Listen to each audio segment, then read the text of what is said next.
würde sagen, die wirklich ausprägten Cosplays und was es auch gibt. Und die Leute machen eben das grosse Alles aus. Die schönen Kostüme, die unterwegs sind.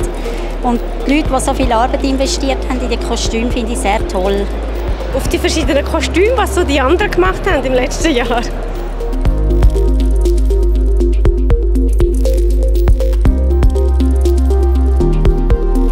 Oh, viele Tage, Wochen, Stunden.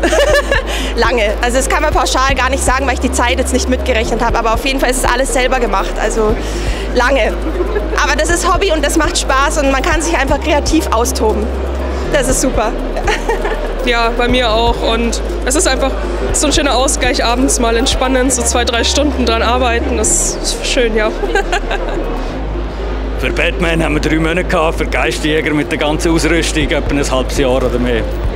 Also es ist jetzt mein allererstes Cosplay und ich habe mega vieles einfach auch gekauft und dann so ein bisschen besser gemacht. Also vielleicht habe ich so 10 Stunden noch investiert. Das ist noch okay. Bei mir ist es auch das erste Cosplay und ich habe jetzt nicht genau gezählt, vielleicht so, ja, so 5 bis 10 Stunden, ja.